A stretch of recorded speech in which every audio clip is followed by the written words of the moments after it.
hemos titulado esta mesa redonda entre gigantes y diamantes, estrategias para identificar fondos con brillo propio.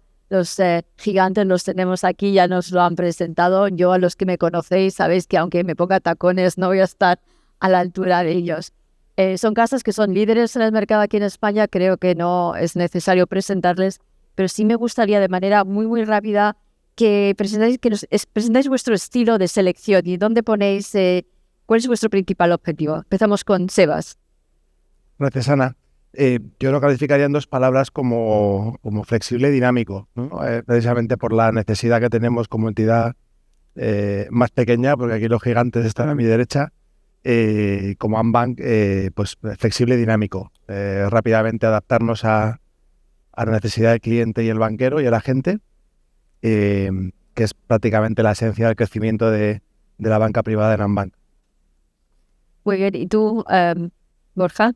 Bueno, nosotros, lo primero es que Santander es muy grande, entonces para ubicar un poco al final, tenemos un equipo multidisciplinar, pero que a la vez compartimos todas las ideas. Y luego tenemos un proceso de selección que mezcla modelo cualitativo y cuantitativo, lo que hace que tengamos que sea muy taxativo y a su vez lo hace muy robusto y escalable a cualquier tipo de activo. Entonces, luego, a la vez, al dar servicio tanto a cliente final como también tipo de servicio y distintos tipos de geografías, tenemos que tener un enfoque 360. Entonces, nosotros lo definimos como un enfoque ecléctico por ese enfoque 360 y robusto.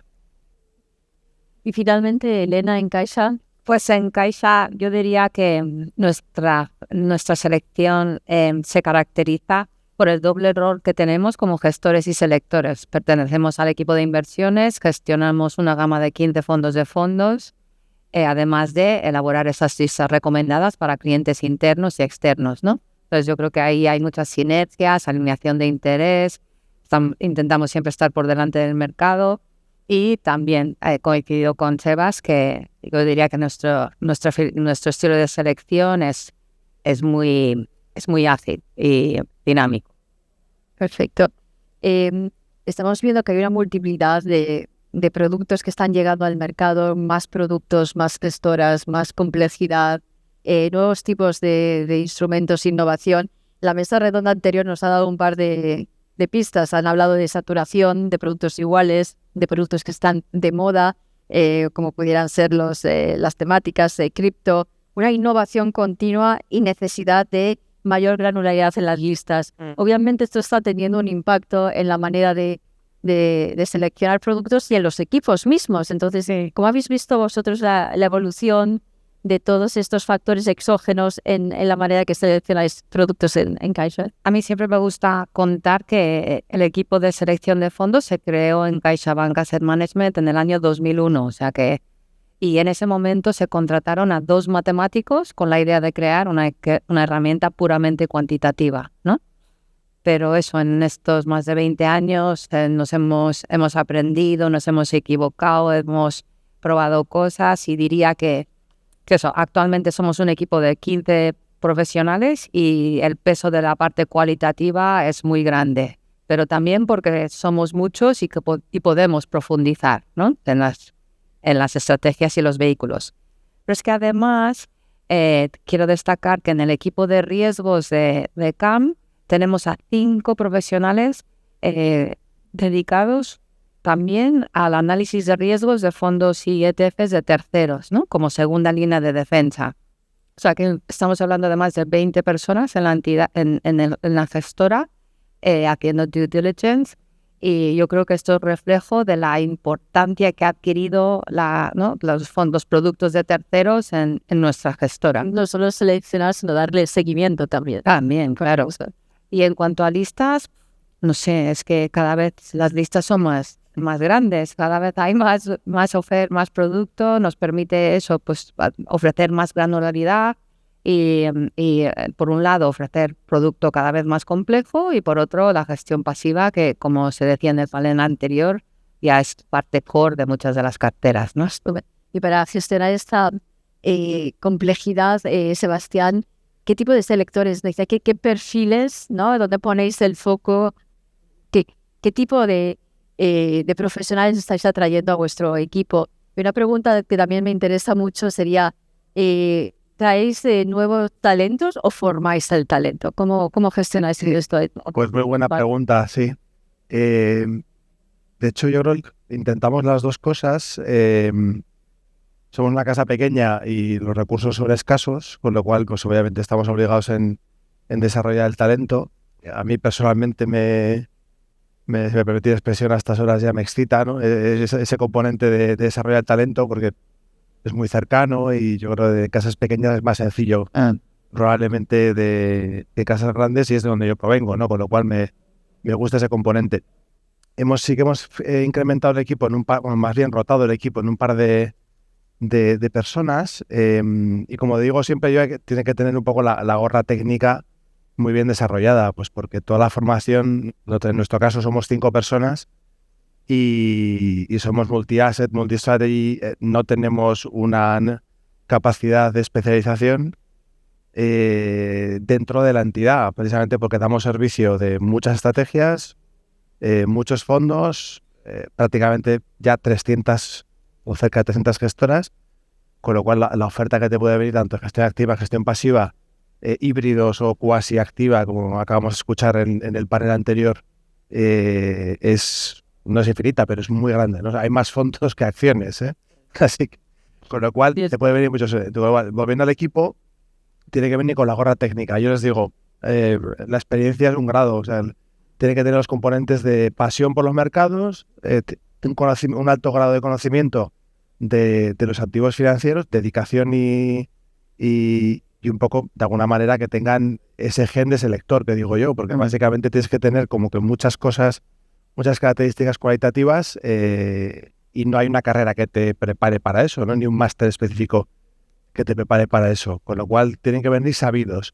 Y luego después de eso, pues ya aprender y luego sí que es cierto que en Gran Bank se exige un componente o un desarrollo rápido, más que exigir, de comunicación, porque nosotros tenemos la parte cuantitativa, como os he dicho, la parte cualitativa, que sí que dedicamos al menos la mitad del tiempo de cada uno de nosotros a tener entrevistas, reuniones con product specialists, con managers, con todos los equipos de análisis y gestión, bien sea presencial o telemática, y luego la habilidad de comunicación, porque es que como hagamos las cosas y nos quedemos en nuestro sitio, no vale para nada, Entonces tienes que aprender a contarlo, ¿vale? Eso es muy interesante ahora que hemos hablado tanto de la inteligencia artificial y cómo ayuda y cómo facilita el factor humano, sigue siendo core, ¿no? Importante en la función de... Bueno, esa es la parte de IH, ¿no? La inteligencia humana. Ahí no te queda... Es decir, tú puedes tener muchas herramientas, ser muy productivo, pero luego esa capacidad, que son capacidades de alguna manera que no vienes aprendido, ¿no? Salvo que cojas a alguien que se dedique al show business, ¿no? Que no es el caso. Pero bueno, intentamos hacer nuestro show dentro de la entidad, porque sí que es cierto que una red de casi 400 personas que podemos entender, pues obviamente la habilidad de comunicarte y de trasladar las ideas es muy importante. Efectivamente. Y una vez que tienes este equipo maravilloso de gigantes y diamantes emocionados, que traen pasión a su trabajo, son multidisciplinares, vosotros en Santander, ¿cómo definís un fondo con brillo propio? ¿Qué es un fondo con brillo propio? Es una pregunta muy complicada. La voy a empezar por... no todos los fondos brillan por igual a la vez, que eso es lo fundamental. Depende muchísimo del entorno de mercado, que es lo que va a hacer que brillen unos sobre otros. Entonces, para nosotros es muy importante identificar esos brillos. Entonces, nosotros definimos un fondo con brillo propio como aquel que es capaz de mantener esa esencia que tiene, sin importar el entorno de mercado, o sea, que esté ahí inherentemente. Otra cosa es que brille o no. Entonces nosotros, al igual que como ha comentado Sebas, invertimos muchísimo tiempo en la parte cualitativa, porque para nosotros es muy importante entender al gestor, entender su proceso, que nos cuente, que sea coherente y entender qué va a hacer ese fondo, identificar qué entorno o qué cosas exógenas o digamos en el mercado van a hacer que ese fondo brille por encima de otro o no, o si le das la vuelta. Identificar cuando un fondo está brillando tanto, pues saber qué es lo que está provocando ese brillo. Todo esto lo digo por, como tenemos mezclado, como tenemos dos etapas, la cualitativa y la cuantitativa, es muy importante no perderte en la parte cuantitativa, estas cosas, porque muchas veces un fondo con brillo propio, lo que pasa que no está brillando, te lo puedes perder porque por el retrovisor que estás viendo de la parte cuantitativa, pues no te está dejando ver esa esencia. Y luego además nosotros estamos muy en línea con nuestro departamento de estrategia, entonces que es el que nos marca, tenemos el retrovisor, pero tenemos una brújula que nos indica el camino. Para nosotros es muy importante, una vez nos establece ese camino, identificar qué fondos son los que mejor van a vehiculizar esas estrategias o que se van a comportar en el entorno que nos van a indicar. Estupendo. Y esto me da pie para la siguiente pregunta, que es a la hora ya, una vez tenéis el marco, habéis decidido que es un fondo que brille, es cómo elegir, ¿no? Cómo elegir, cómo hacer esa selección. Y aquí me gustaría darle un perfil. ¿Se selecciona igual un fondo pasivo que un fondo activo, que un fondo alternativo? Seguimos contigo, Borja. Un fondo pasivo. ¿Qué necesitamos? ¿Qué permite realizar un buen análisis de un fondo pasivo? Voy a empezar por la parte pasiva, que es verdad que es la que más de moda está, es la que más se ha comentado. Hemos tenido muchas sesiones en las que hemos hablado de ellos y hay mucho debate alrededor. En mi opinión, no hay en nuestra opinión, no hay ni mejor ni peor. Son dos tipos de inversiones que pueden convivir perfectamente, como hemos visto. La cosa es identificar ese entorno, porque va a haber ciertas características que hagan que unos brillen sobre otros. Yéndome a la parte pasiva, por ejemplo, pues condiciones como lo que hemos estado viviendo, un mercado muy concentrado, va a hacer que un fondo pasivo pues se vea favorecido, o un mercado muy eficiente, donde sea muy difícil encontrar esas diferencias o sacar alfa, pues o el fondo activo es muy bueno, que la idea es que nosotros lo encontremos, pero si no, un fondo pasivo pues también va a lucir un poquito más. Entonces, al final, dentro de la gestión pasiva, la parte cualitativa no va a importar tanto, en el sentido de que la gestión pasiva lo único que hace es replicar índices. Entonces, nuestra labor como selector es tratar de encontrar ese vehículo, ya sea un fondo o ETF, que al final los dos tienen gestión pasiva, que replique de la mejor manera posible ese índice, pero que lo haga de la manera más eficiente, que eso se vea a través de los costes. El tracking error nos va a indicar lo bien que lo está replicando y los costes, pues lo eficiente que es. Pero hay que atender muchas más cosas. Yéndome a los ETFs, por ejemplo, pues sabemos que tienes dos tipos de réplica, en verdad tres, pero me voy a centrar en las dos principales, que sería la réplica física y la sintética. La física, por lo general, va a ser más barata que la sintética es un swap, tienes una contraparte que te va a devolver la rentabilidad a cambio de una cesta complementaria que tú tienes, y esa por lo general va a tener un plus. Pero hay que atender otras cosas, por ejemplo, la fiscalidad, no ya de tener el vehículo en sí, sino de intrínsecamente el vehículo. Y por poner un ejemplo, porque la de traspasabilidad y demás creo que lo conocemos todos, pero por ejemplo, si tú estás replicando un índice con muchos dividendos, el dividendo de una réplica física va a tributar de una manera dentro del paquete, del vehículo, que si lo haces vía réplica sintética. El sintético, por ejemplo, aunque sea más caro, lo que se ha comprometido es a darte la rentabilidad total del índice que estás replicando. Entonces, eso es mirar esos temas de eficiencia. Y sobre todo también la liquidez. Hay que tener en cuenta la liquidez del vehículo, sobre todo nosotros, eso le prestamos mucha importancia, y los authorized participants que tienen los ETFs, que eso al final es súper importante, que al final son los encargados de dar liquidez, pero también se encargan de que la cotización del ETF se pegue muchísimo en el NAV, que por eso veréis muchas veces cuando busquéis que hay uno que cotiza con prima, con descuento. Pues son ellos los que se encargan de que eso se ajuste realmente. Es un ecosistema bastante complejo. O sea, hemos hablado de mercados eficientes donde los ETFs pueden funcionar mejor. Ahora nos vamos a mercados que a lo mejor no son tan eficientes y nos hacemos un viraje a la gestión activa. O sea, vas en AdMar, gestión activa. ¿Cómo seleccionáis entre o estrategias que pueden parecer similares, no lo son, y entre fondos de autor, de alguna manera, ¿no? ¿Cuál es el proceso que incorporáis vosotros? Pues es un proceso bastante artesanal, ¿no? La verdad que intentamos, bueno, a ver, sobra decir que tenemos todos los clásicos procesos cuantitativos. Vamos, si te cuento los mails que tenemos a las 7 de la mañana de performance reporting, de peer groups, de rankings, en fin, son infinitos. O sea, te puedes dedicar el tiempo que quieras.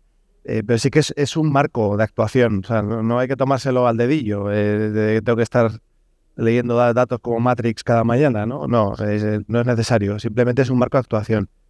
Pero sí que es cierto que ese marco de actuación te define el grado de gestión activa, que es probablemente dentro de esta crisis actual que estamos viviendo los últimos años, ¿no? en la gestión activa, pues hay que definir los grados de libertad que le des a esa gestión activa, ¿no? Por eso hay que estudiar muy bien los peer groups. Cada vez más relevante. Parece una tontería, pero no. Si tenemos la gestión activa, la gestión pasiva, hay que elegir un índice. Porque claro, vale, ¿qué índice elijo? Pues hay muchísimos índices de todo tipo. Renta fija, renta variable, mixtos, híbridos, multi-asset. O sea, entonces, el primer trabajo, que es el más sencillo, es un poco back to basics, es, vale, pues empezar a elaborar el trabajo desde el punto de vista de definición del universo de gestoras, universo de managers, y probablemente eso es lo que más tiempo te lleva, ¿vale? Más allá de luego pasar a elaborar una lista corta, que yo creo que ahí todos coincidimos en que básicamente vas haciendo tus propios checks, primero de clasificación, y después de los grados de libertad para seleccionarlo. A partir de ahí se convierte puramente cualitativo. Cuando tengamos una lista corta en función de la estrategia, entre 6 y 12 nombres, pasamos al trabajo cualitativo. Ya no deja de importar un poco y ahí sí que jugamos con las dos, con el banquillo y los titulares. No siempre tenemos el watchlist, donde básicamente haces un seguimiento de todos ellos y luego tienes otros fondos seleccionados a diferentes niveles, porque también tenemos grados de gestión, ¿no? Dentro de la Focus and Bank no solamente va orientado a recomendarlo para la red, que llamamos advisory, ejecución advisory, sino que luego tenemos el siguiente nivel, que sí que tenemos, pues en este caso, 17 fondos de fondos, ¿vale?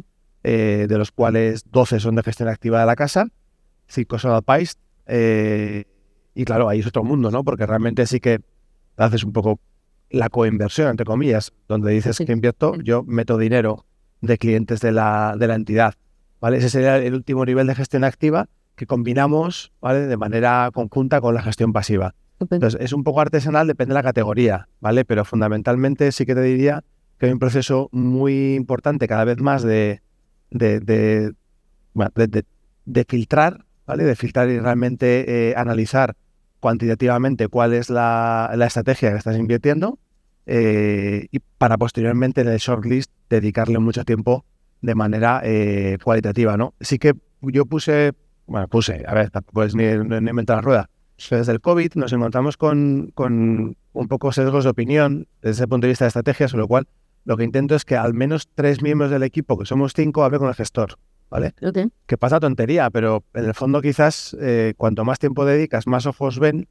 Cuando tenemos los comités de selección, además de ver reportings y ver Excels, podemos hablar un poco de, oye, ¿qué te ha parecido la charla, la conversación, el Q&A, las impresiones un poco más cualitativas, personales, de interacción con el gestor, ¿no? Entonces, esa condición para entrar en Focus está puesta desde hace unos años. Yo sigo insistiendo en el factor humano, es muy importante.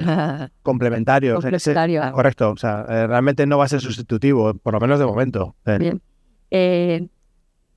Y ya nos pasamos a la siguiente frontera, la innovación, los alternativos. Los alternativos, sí. Yo quería hablar de las estrategias cuantitativas y cualitativas, ¿no? Cómo las combinamos. Sí. No sé, yo había entendido un poco, o sea, la pregunta por ahí y me parece fundamental combinar fuentes de alfa distintas, ¿no? Entonces, las estrategias fundamentales pues son de muy baja rotación, suelen ser de baja rotación, de convicción, más flexibles y que se apoyan mucho en el talento del equipo gestor. En cambio, las estrategias sistemáticas de gestión alternativa suelen ser, se basan mucho en la tecnología. Eso les permite abarcar un universo muchísimo mayor, hacer trades más pequeñitos, con una rotación más alta. Y lo que nosotros siempre proponemos es combinar las dos fuentes de alfa distintas para crear carteras más robustas. Estupendo. Nos estamos quedando sin tiempo. También me gustaría ahora cambiar un poco las tornas, ¿no? Y hemos escuchado en el anterior panel la importancia de escuchar. Entonces, yo ahora me pongo el sombrero de proveedor de soluciones de inversión, de fondos, de ETFs, y a la hora de escucharlos sois 3 casas con perfiles muy diferentes, ¿no? CaixaBank, un gigante de la gestión en España, bajo un mismo paraguas tenéis que dar servicio a diferentes equipos de inversión, el multiactivo, pensiones, banca privada, etcétera. ¿Cómo gestionáis en Caixa la complejidad de dar servicio a tantos. Tenemos una única lista. Tenemos una única lista para todos los usuarios, para los clientes internos y externos. Eso, por un lado, pues hace que sea un reto para nosotros seleccionar fondos porque tenemos un límite de porcentaje de inversión sobre los subyacentes. Pero consideramos que sí, que el mejor fondo de bolsa americana es bueno para Todos. para asesoramiento independiente como para cliente interno. Y eso, y de nuestro proceso yo destacaría que además del análisis que hacemos de los fondos, que hacemos análisis a nivel gestora, ¿no? Y creo que esto cada vez está cobrando mayor importancia a medida que hacemos más mandatos. Pero la idea es que no solo que antes de analizar un fondo, analizamos la gestora. ¿Qué cosas miramos? La gobernanza, ¿no? O, por ejemplo, la estabilidad financiera, o qué plan estratégico, cuáles son sus pilares estratégicos, cómo se está posicionando en líquidos, tiene capacidades para ETFs, cosas así, y solo si nos sentimos cómodos con la gestora, invertimos en sus fondos. Y si a esta complejidad de dar servicio a múltiples unidades le añadimos el factor supranacional, el Santander Private Bank centralizáis el cuartel general en Madrid, la selección de productos para un sinfín de equipos en múltiples regiones, en España, partes de Europa, Latinoamérica, US offshore, y todos estos mercados son muy diferentes entre sí. ¿Cómo gestionáis vosotros la globalidad? Pues voy a empezar lo primero diciendo de cosas que le pedimos a una gestora, pues debido a esta globalidad y la cantidad de territorios que abarcamos, pues es volumen. Y dependiendo de la categoría en la que estemos, si es core, más volumen todavía, si es algo más nicho, menos. Si es core, va a ser 1 billón, si es más nicho, 300 millones está bien. Pero por un tema que ya comenta Elena, que es que no podemos hacernos con el fondo, entonces es un riesgo que tenemos que controlar. Y luego los más interesantes, que al final, y como vamos puestos de tiempo, pues me voy a centrar en ellos, es la diversidad de necesidades que hay dependiendo de la región. No es lo mismo un cliente europeo o español que un cliente latinoamericano con la situación de tipos que tienen. Brasileño ni os cuento que tienen el overnight a un 10%, entonces ahí es imposible. Entonces tenemos que dar respuesta a todas esas necesidades. Por ejemplo, en Estados Unidos, en Latinoamérica ahora mismo, se centran en estrategias de renta fija con carry. Ellos quieren carry, no se centran tanto en curva ni en ese tipo de estrategias. Entonces, al final nosotros quedamos con cada localidad, cogemos las ideas y tratamos de dar servicio y respuesta a las necesidades que hay a nivel global. Y Sebastián, para vosotros que sois una banca privada foránea que ha entrado en España, creció de manera espectacular, ¿cómo gestionáis el crecimiento y las alianzas que habéis formado para distribuir vuestras soluciones? ¿Alianzas te refieres con gestoras externas? Buena pregunta. No hay per se una exclusividad ni nada parecido. O sea, nosotros, dos datos relevantes, somos, yo creo, la entidad, o seguimos siendo la entidad española con mayor arquitectura abierta y fondos de terceros, ¿vale? La cifra oficial está en torno al 77% el año pasado, una cosa así, y este año estamos en torno al, por ahí, ¿vale? Digamos 75% por redondear. Y claro, trabajamos con muchísimas, ¿no? Lo que pasa es que sí que, por ejemplo, los Big Four que estaban antes, desde el punto de vista de volumen de gestión pasiva y en algún caso también de gestión activa, claro, pues obviamente son gran parte de la tarta del pastel. Para eso hay dos cosas. Un comité global, operamos en 9 países, pero claro, cada país tiene su estructura jurídica, operacional, de riesgos, idiosincrasia propia. Entonces intentamos en la medida posible coordinar, ¿vale? Básicamente porque si una idea es buena aquí, es buena en Italia o es buena en Miami, ¿no? En US Offshore, si tienes acceso al manager para esa estrategia. Es una labor de coordinación. Y una segunda labor que fundamentalmente es de dedicar el esfuerzo, ¿vale? Primero a los blockbusters, porque son entidades grandes con amplia presencia en la red, con mucho servicio y que gustan tener en carteras, porque realmente es así. Y luego ahí es donde entra un poco mi mayor especialidad, que son boutiques, ¿no? De más o menos tamaño, más o menos especialistas, que sí que complementan especialmente la gestión activa y son diferenciadoras respecto, pues, a la gestión pasiva o a una gestión activa con bajo tracking error, ¿no? Entonces intentamos enfocarlo desde ese punto de vista, ¿vale? Primero, pues grandes entidades blockbusters, que sean los core de la cartera, ¿vale? Y luego unas boutiques especialistas como elemento diferenciador para nuestra red y para nuestros clientes. De acuerdo. Estamos ya fuera de tiempo y yo confío que podemos seguir conversaciones en adelante. Pero vamos a hacer aquí, os voy a pedir una reflexión rápida de cuáles son los retos y las oportunidades para el 2026. Pues la IA. Sí, o sea, yo creo que hoy se ha hablado mucho, pero sí, nosotros también estamos muy focalizados en cómo integrar la IA en nuestros procesos, acortar tiempos, ¿no? Y creo que sí que va a ser un tema importante del 2026. Wolfgang.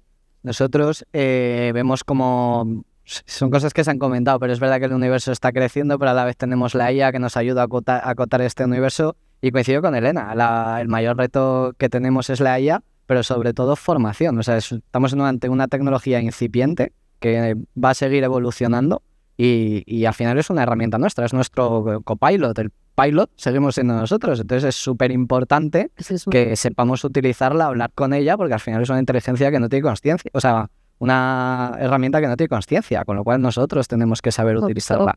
Es muy fundamental para nosotros ese reto, la formación. Y finalmente, Sebastián, yo voy a ser un poquito menos original.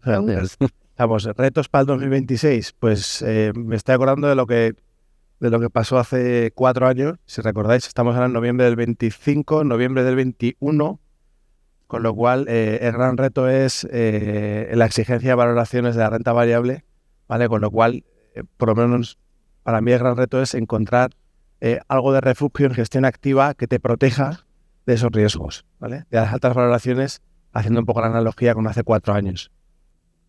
Pues os doy las gracias. Como han visto, la labor del selector es muy amplia, es muy diversa, multidisciplinar, muy complicada. Hay que montar procesos y estamos pendientes de la IA a ver cómo nos puede ayudar a facilitar, pero no a sustituir.